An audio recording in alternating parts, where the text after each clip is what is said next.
বন্ধুরা, আপনারা সবাই জানেন যে ডিস্টেন্স সার্টিফিকেট একটি গুরুত্বপূর্ণ সার্টিফিকেট। বিভিন্ন কাজে, যেমন কিন্তু কোনো পড়াশোনার কাজে অথবা কোনো চাকরির কাজে অথবা বিভিন্ন কাজে কিন্তু ডিস্টেন্স সার্টিফিকেটের প্রয়োজন হয়। তো সেক্ষেত্রে আপনারা যদি কোনো রকম কাজে অথবা পড়াশোনার কাজে বা বিভিন্ন কোনো চাকরির কাজে, যে কোনো কাজে যদি আপনার ডিস্টেন্স সার্টিফিকেটের প্রয়োজন হয়, এর জন্য আপনাকে কোথাও যেতে হবে না। আপনি বাড়িতে বসে অনলাইন থেকে এই ডিস্টেন্স সার্টিফিকেটের জন্য অনলাইন আবেদন করতে পারবেন এবং অনলাইন থেকেই সার্টিফিকেট আপনি ডাউনলোড কিন্তু করে নিতে পারবেন।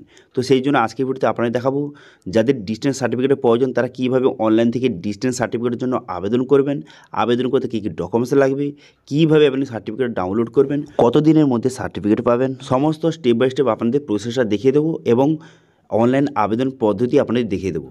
সেই জন্য ভিডিওটা প্রথম থেকে শেষ পর্যন্ত অবশ্যই দেখবেন মনোযোগ সহকারে এবং আমাদের চ্যানেলে প্রথমবার ভিজিট করে থাকলে আমাদের চ্যানেলটিকে সাবস্ক্রাইব করে রাখুন এবং পাশে থেকে বেল আইকনটিকে অবশ্যই প্রেস করে রাখুন। তো চলো আজকে ভিডিওটা শুরু করা যাক। তো প্রথমে কিন্তু এই যে পঞ্চায়েতের অফিসিয়াল ওয়েবসাইটে এখানে চলে আসবেন, wbpms.in, এই যে অফিসিয়াল অফিসে এখানে চলে আসবেন। চলে আসার পর এখান থেকে বিভিন্ন রকম সার্টিফিকেটের জন্য আপনি আবেদন করতে পারবেন, পঞ্চায়েতের বিভিন্ন রকম সার্টিফিকেটের জন্য। তো সেই জন্য ঠিক চিহ্ন মারবেন, ঠিক চিহ্ন মেরে দেওয়ার পর পসির বাটনে ক্লিক করবেন। পসির বাটনে ক্লিক করে দেওয়ার পর এখানে কিন্তু আপনার মোবাইল নাম্বার বসিয়ে জেনারেল ওটিপি বাটনে ক্লিক করবেন। জেনারেল ওটিপি বাটনে ক্লিক করলে এই মোবাইল নাম্বারের ওটিপি যাবে, সেই ওটিপি বসে আপনি সাবমিট করে দেবেন। করে দেওয়ার পর ড্যাশবোর্ডটি আপনার সামনে এইভাবে কিন্তু ওপেন হয়ে যায়। এবার এখান থেকে কিন্তু আপনি এখানে ডিস্ট্রিক্টটাকে সিলেক্ট করবেন এখান থেকে, ঠিক আছে। ডিস্ট্রিক্টটা সঠিকভাবে সিলেক্ট করে নেওয়ার পর ব্লক, এখান থেকে ব্লকটা আপনি সিলেক্ট করবেন, তারপরে গ্রাম পঞ্চায়েত সিলেক্ট করবেন, তারপরে সংসদ সিলেক্ট করবেন, ঠিক আছে। তো একে একে আপনার ক্ষেত্রে যেটা হয় সেটা আপনি সিলেক্ট কিন্তু করে নেবেন, ঠিক আছে। এরপরে দেখতে পাচ্ছেন এগুলো কিন্তু না দিলেও চলবে, ঠিক আছে, কারণ এখানে যেগুলো কিন্তু রেড মার্ক হয়ে আছে সেগুলো কিন্তু ফিল আপ করতে হবে, যেগুলো রেড মার্ক নেই সেগুলো না দিলেও চলবে, ঠিক আছে। তো সেই জন্য তার পরে যে 3টি স্টেপ না দিলেও চলবে। তারপর নিচে চলে আসবেন, নিচে চলে আসার পর অ্যাপ্লিক্যান্ট ডিটেলস আপনাকে ফিল আপ করতে হবে। তো সেই জন্য কী করবেন, এখানে মিস্টার বা মিসেস, এখান থেকে আপনার ক্ষেত্রে যেটা হয় সেটা আপনি সিলেক্ট করবেন। করে দেওয়ার পর এখানে বেঙ্গলি সিলেক্ট করে নেবেন। বেঙ্গলি সিলেক্ট করে নেওয়ার পর অ্যাপ্লিক্যান্টের নেম এখানে ইংলিশে বসাবেন, তার নিচে আপনি বাংলায় বসাবেন। তারপরে গার্ডিয়ান নেম এখানে ইংলিশে বসাবেন, তারপরে বাংলায় বসাবেন। তারপরে গার্ডিয়ানের সঙ্গে আপনার সম্পর্ক কী সেটা আপনি এখান থেকে সিলেক্ট করবেন।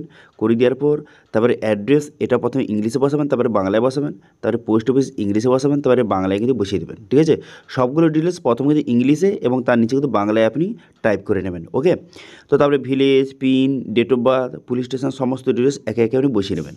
বসিয়ে নেওয়ার পর তারপর নিচে আসবেন। নিচে আসার পর এখানে দেখতে পাচ্ছেন যে সার্টিফিকেট টাইপ, যেহেতু আপনি ডিস্টেন্স সার্টিফিকেটের জন্য আবেদন করতে চান সেক্ষেত্রে ডিস্টেন্স সার্টিফিকেট এখান থেকে সিলেক্ট করবেন। করে দেওয়ার পর রেসিডেন্ট থেকে ডিস্টেন্সটা কত, আপনার বসবাস স্থান থেকে কত ডিস্টেন্স সেটা আপনি এখান থেকে বসিয়ে নেবেন, ঠিক আছে। কত দূরে আপনি থাকছেন বা ডিস্টেন্স সার্টিফিকেটের জন্য আপনি আবেদন করছেন সেটা কত দূরে আপনি বর্তমানে বসবাস করছেন সেটা কিন্তু এখানে কিলোমিটারে আপনি বসিয়ে নেবেন। বসিয়ে নেওয়ার পর লোকেশান, বর্তমানে আপনি কোন ঠিকানায় থাকছেন সেটা আপনাকে সঠিকভাবে বসিয়ে নেবেন, ঠিক আছে।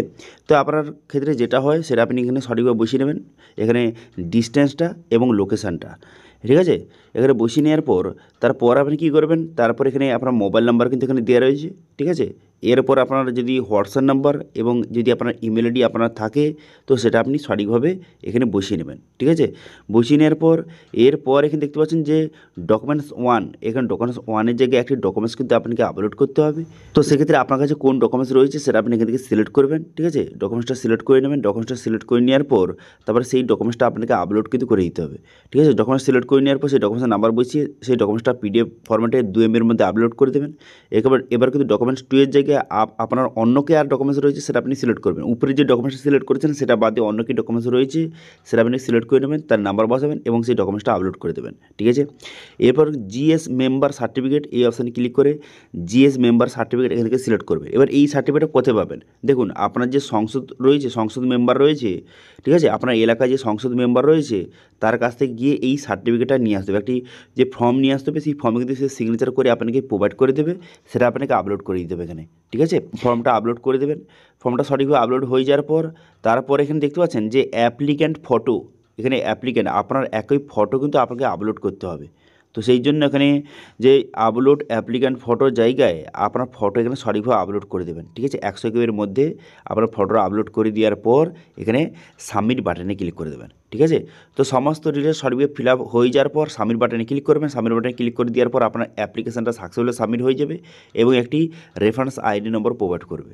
সেটা দিয়ে স্ট্যাটাস চেক করতে পারেন। স্ট্যাটাস চেক করার জন্য দেখতে পাচ্ছেন যে application status and certificate download অপশানে ক্লিক করবেন। করে দেওয়ার পর এখানে কিন্তু সমস্ত ডিটেলসটা শো হয়ে যাবে, যে এখানে কিন্তু সার্টিফিকেট টাইপ দেওয়া থাকবে, অ্যাপ্লিকেন্ট নেম দেওয়া থাকবে, অ্যাপ্লাই ডেট দেওয়া থাকবে এবং বর্তমানে স্ট্যাটাসটা কী এখানে বর্তমানে কিন্তু সাবমিট অবস্থা দেখাবে। তারপরে যখন অ্যাপ্রুভ হয়ে যাবে অ্যাপ্রুভ এখানে দেখাবে। তারপরে অ্যাকশানের জায়গায় এখানে কিন্তু সার্টিফিকেট ডাউনলোড করার অপশান আসবে, একটি বাংলা একটি ইংলিশে, দুটো সার্টিফিকেট আসবে এখানে, ঠিক আছে, ডাউনলোড করার জন্য, একটা বাংলাতে একটা ইংলিশে। এবার আপনার যেটা প্রয়োজন সেটা আপনি ডাউনলোড করে নেবেন। যদি বাংলাতে প্রয়োজন সেক্ষেত্রে বাংলা সার্টিফিকেট ডাউনলোড করবেন, যদি ইংলিশে প্রয়োজন সেক্ষেত্রে ইংলিশ সার্টিফিকেট ডাউনলোড করতে পারেন, ঠিক আছে। অথবা যদি দুটো প্রয়োজন হয় দুটো আপনি ডাউনলোড করে নিতে পারেন। এবার সার্টিফিকেট কিন্তু 48 ঘন্টার মধ্যে হয়ে যায়। এবার অনেক ক্ষেত্রে একটু বেশি সময় লাগতেও পারে, ঠিক আছে, ডিপেন্ড করে আপনাদের পঞ্চায়েত কেমন কাজ করছে তার উপর, ঠিক আছে। তো এইভাবে বর্তমানে ডিস্টেন্স সার্টিফিকেটের জন্য যদি আপনি আবেদন করতে চান, এখন বাড়িতে বসে আপনার মোবাইল থেকে খুব সহজে ডিস্টেন্স সার্টিফিকেটের জন্য আবেদন করতে পারবেন, ঠিক আছে। এবার নেক্সট টপিকে কোন সার্টিফিকেট নিয়ে আপনি যে ভিডিও চান অবশ্যই কমেন্ট করে জানান, আমি কিন্তু নেক্সট ভিডিওতে সেই সার্টিফিকেট নিয়ে ভিডিও নিয়ে আসবো, ঠিক আছে। তো এটা আজকে আপডেট। ভিডিও ভালো লাগলে ভিডিওকে লাইক করে দেবেন এবং ভিডিও কিন্তু বন্ধুর সঙ্গে শেয়ার করে দেবেন, এবং আমাদের চ্যানেলে প্রথমবার ভিজিট করে থাকলে আমাদের চ্যানেলটিকে সাবস্ক্রাইব করে রাখুন এবং পাশে থেকে বেল আইকনটিকে অবশ্যই প্রেস করে রাখুন। আজকে ভিডিওটা এই পর্যন্তই, দেখা আছে নেক্সট ভিডিওতে। Thank you.